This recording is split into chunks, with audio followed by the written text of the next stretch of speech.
Corona वैश्विक महामारी के खिलाफ भारत की लड़ाई बहुत मजबूती के साथ आगे बढ़ रही है।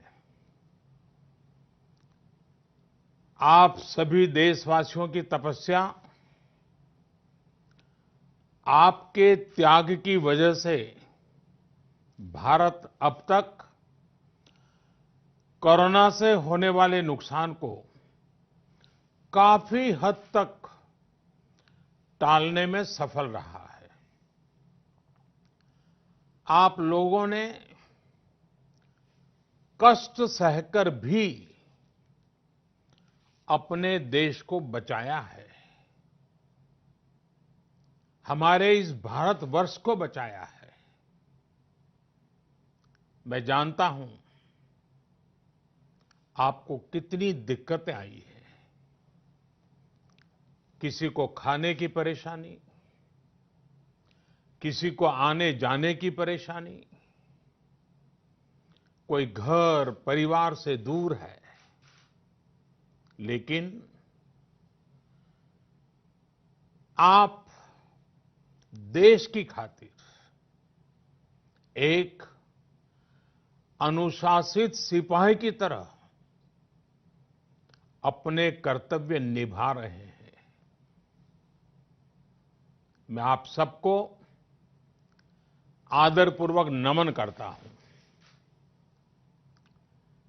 हमारे संविधान में जिस we the people of India, we the people of India की शक्ति की बात कही गई है, यही तो है वो। बाबा साहब डॉक्टर भीमराव अंबेडकर जी की जन्म जयंती पर हम भारत के लोगों की तरफ से अपनी सामूहिक शक्ति का ये प्रदर्शन, ये संकल्प बाबा साहब को सच्ची श्रद्धांजलि है। बाबा साहब का जीवन हमें हर चुनौती को अपनी संकल्प शक्ति और परिश्रम के बलबूते पर पार करने की निरंतर प्रेरणा देता है। मैं सभी देशवासियों की तरफ से बाबा साहब को नमन करता हूं। साथियों, ये देश के अलग अलग हिस्सों में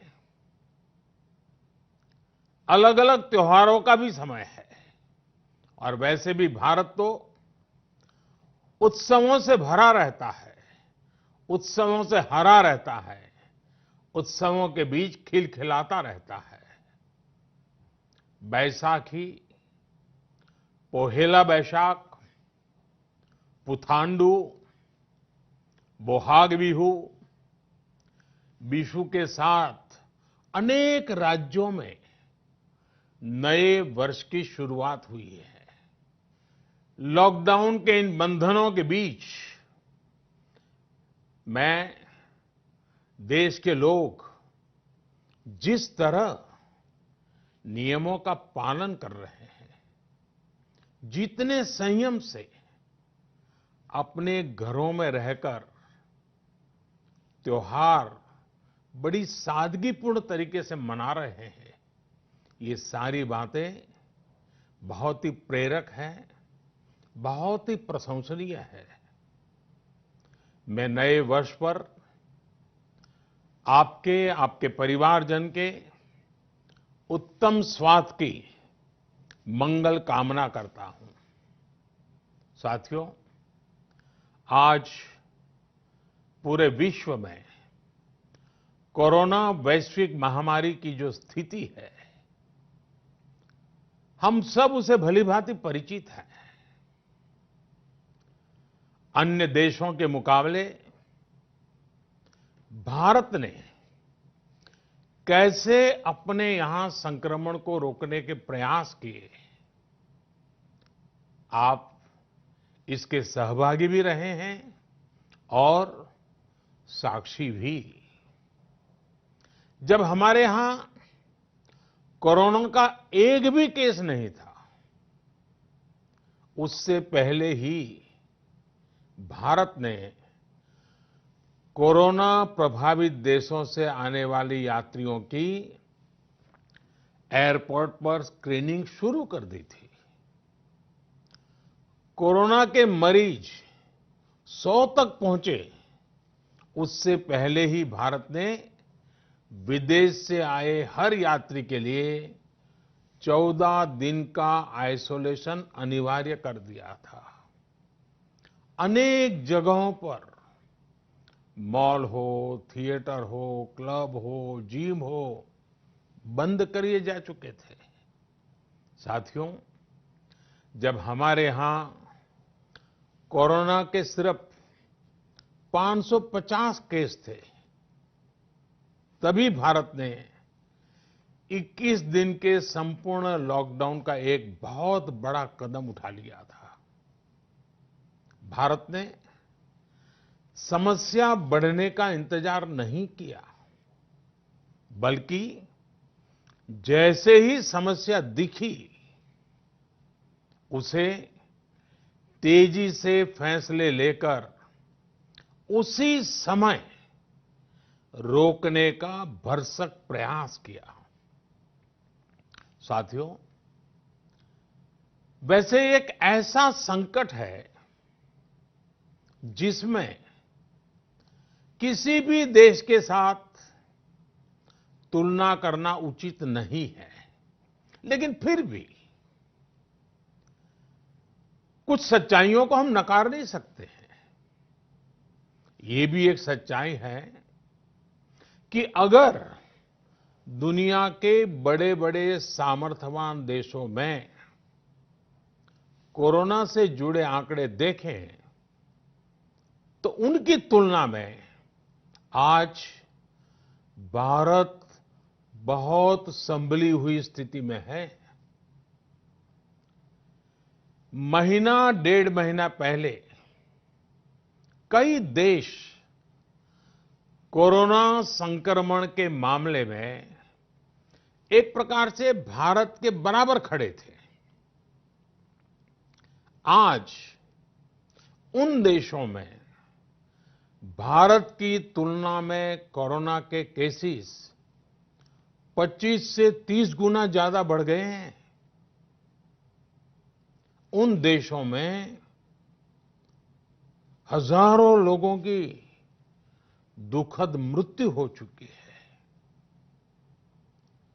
भारत ने होलिस्टिक अप्रोच न अपनाई होती, इंटीग्रेटेड अप्रोच न अपनाई होती,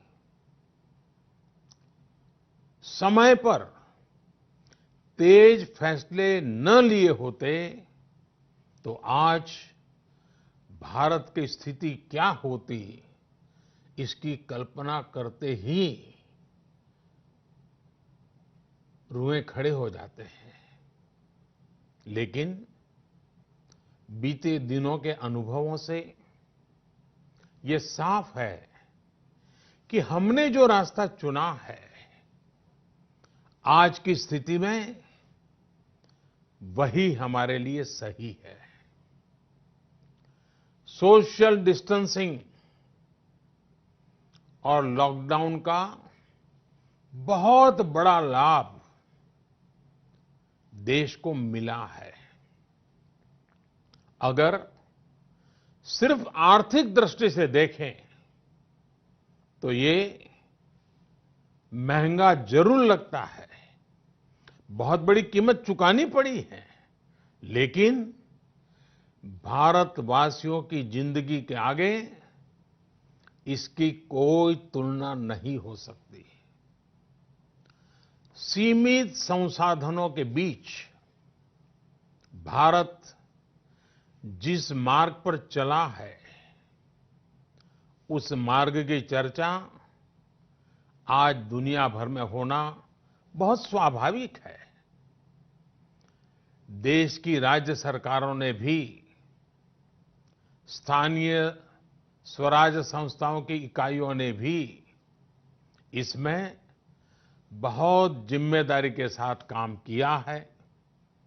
चौबीसों घंटे हर किसी ने अपना जीमा संभालने के लिए प्रयास किया है और हालत को संभाला भी है।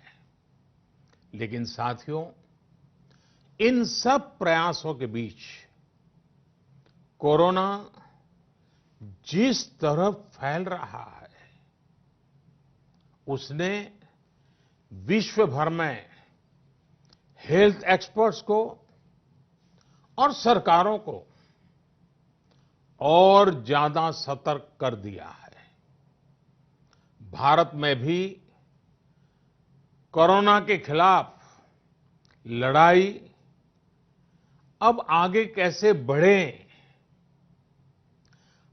हम विजयी कैसे हो, हमारे यहां नुकसान कम से कम कैसे हो, लोगों की दिक्कतें कम कैसे करें, इन बातों को लेकर राज्यों के साथ निरंतर चर्चाएं की है।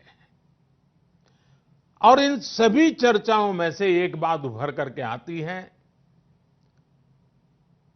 हर किसी का यही सुझाव आता है, नागरिकों की तरफ से भी यही सुझाव आता है कि लॉकडाउन को बढ़ाया जाए।